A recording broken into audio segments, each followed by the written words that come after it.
Dr. John Michael Salvato, and you're watching Inner Alchemy. What happens when we actually begin to understand the principle of cause and effect and how that can impact our magical practice? Well, we're going to talk about that as we continue our 7-part series on the 7 Hermetic Principles with part 6, the principle of cause and effect, when we come back.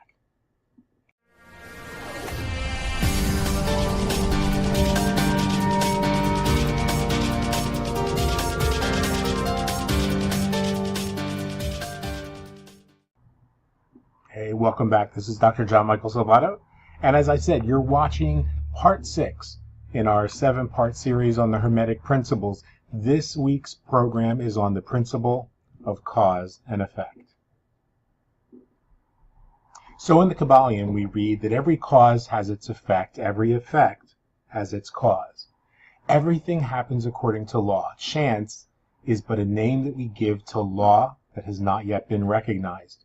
There are many planes of causation, but nothing escapes the law. So this is what we're going to be talking about today. We're going to be understanding or unpacking the principle of cause and effect.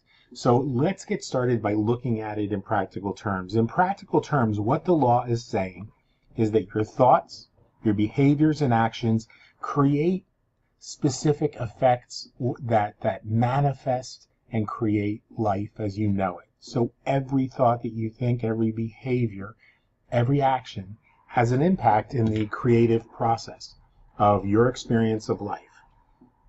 Now, if you're not happy with the effects that you have manifesting in your life, the effects that are expressing themselves, then you've got to change the causes that created them in the first place. See, far too often we're taught that if you're not happy with something, then you focus on creating something different, and then your focus is simply on that something different, and you haven't looked at the root cause. If a person constantly gets a sore throat, we would think that instead of just giving them throat lozenges and throwing antibiotics at it, we would find out why they keep getting the sore throat. What is their exposure? In the metaphysical world, our exposure are the causes that create the experience that we have. So if you change your actions, you change your life. Transform your thoughts, and you create a brand new destiny. So another word for this principle of cause and effect is determinism. Causality is known in some circles, especially scientific circles, as the philosophy of determinism, which says that there's a genetic connection, an origin connection that exists between a phenomena through which one thing, which is the cause, under certain conditions gives rise to something else. So there's your cause, the causes of that thing, and effect. In essence, causality is the generation and determination of one phenomena by another. The Buddhists would call this an interdependent origin of all phenomena. For us as metaphysicians and alchemists, we remember the adage, as above, so below, that we began this series on. The alchemist recognizes that the principles of the Hermetic principles are all universal. Therefore, mastery requires understanding how this principle functions in the higher realms as well as within our own mundane physical plane. And unless we can understand that, then we're not truly understanding the law. Remember, if a law is universal, it applies as above, so below. So the whole of humanity's history and the history of the birthing of the cosmos itself knows no exception to the principle of determinism. Otherwise, we could not call it a universal law. So every thought creates an effect. Every word that we speak creates an effect. Every action that we take creates an effect. To become a master of our destiny, we have to master conscious creation. So that means breaking apart the awareness that as above, so below. So we start with as above. there are causations that exist outside the realm of our human control, such as conditions created by a plurality of causes in other realms or planes of existence, things that we have no control over, which contribute to the origination of phenomena within and across lifetimes. So we have to recognize that that everything that's happening is creating causes and having effect. So there are things that are outside of our control that are creating causes. We are creating causes. Those around us are creating causes. But if we understand that in the higher realms, that same law applies, that there are a myriad of causes that are bringing into effect the phenomena that we experience. Now, that must mean that there is some point at which where we connect to that universal source, that universal spirit, that universal power or energy, that we can say so below. You see, when we cultivate awareness that extends to all time and space, then the first thing we recognize is that the witch's magic operates outside of time and space.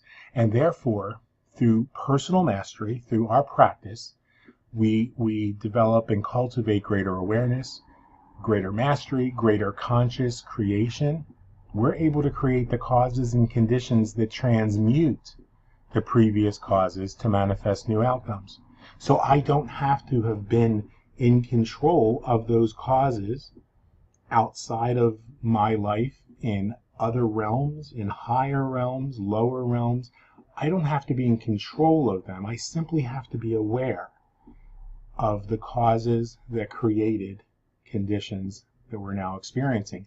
And by doing that, because of my own personal mastery, my own awareness, recognizing my true nature and knowing that I am the master of conscious creation in my life, then I can create new causes to counter or transmute the things that have been caused by those that I have no control over.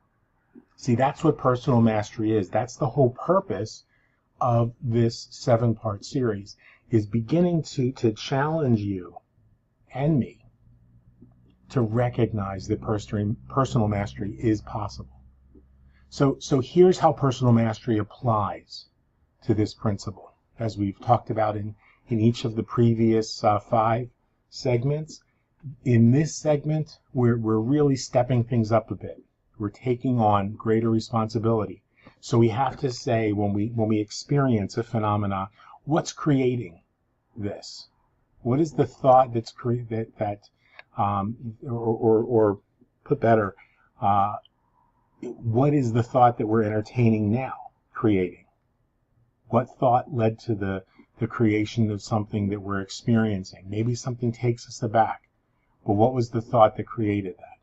And what is the thought that I'm thinking right now doing to create? How will my words affect the situation?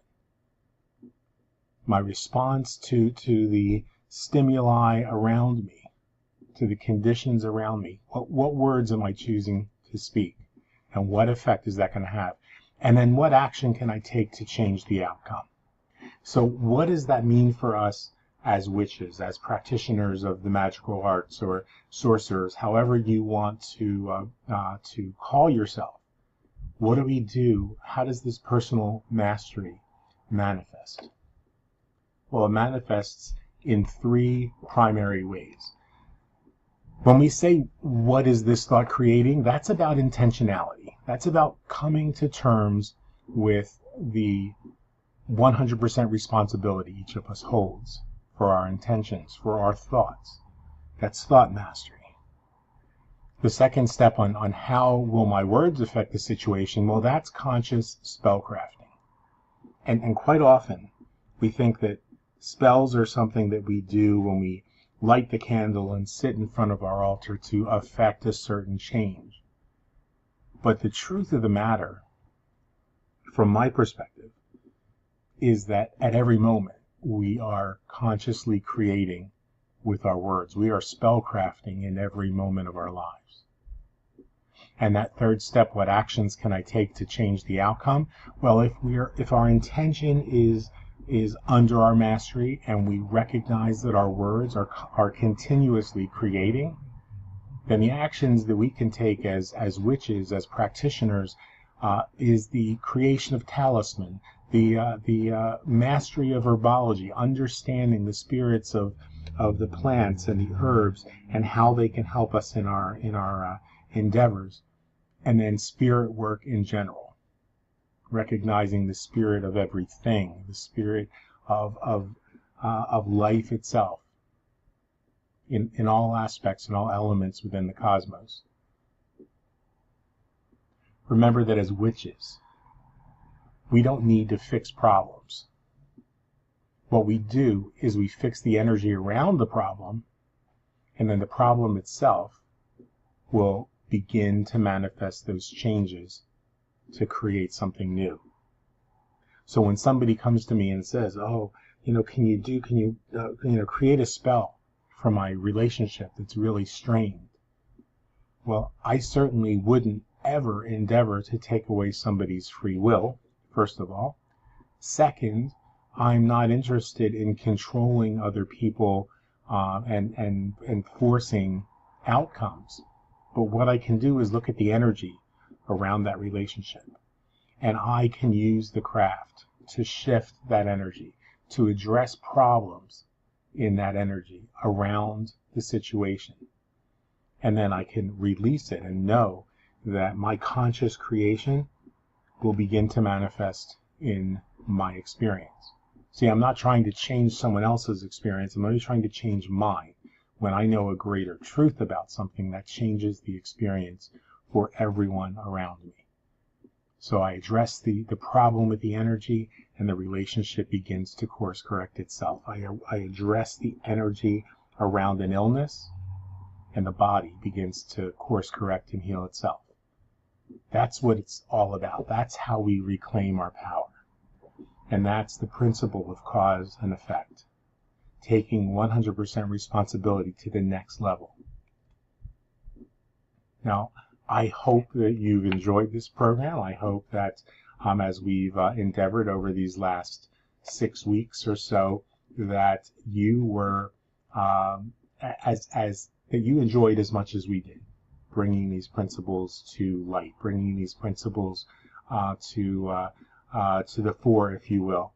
And we'd love to know what some of the other topics are that you'd like to see us cover in Inner Alchemy. Remember, the Inner Alchemy program generally is just a teaching program that goes hand in hand with the program that we bring you every Wednesday afternoon at 3 p.m. Eastern Time, which is called The Brew. We hope that you'll tune in.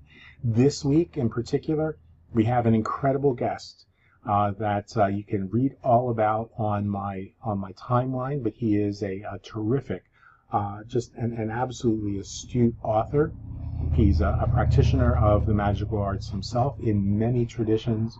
I think you guys are going to be very, very interested. I'm intentionally keeping names out of this video because we realize this video will be used more often. And so understanding that it is pre-recorded, I've decided that I'm not going to make this announcement about Wednesday's show very specific. But if you're watching this live, if you're watching this at the time that it's being done, please mark your calendar, because I think Wednesday's show is going to be something you're going to enjoy. And of course, on The Brew, 50% of the show are the guests that we bring on, the great conversations we have on camera. But the other 50% is you guys. It's your participation in everything that we do. You're joining the conversation so that we as a community can begin to unpack these things that will bring us greater clarity, greater unity, and a greater sense of belonging in this world. So I hope this has been a great show for you guys. I hope you're enjoying the presentation. Our last episode will be next week. So until then, stay in the moment. Be grateful for everything you've got. And always remember, the best is yet to come. We'll talk to you soon.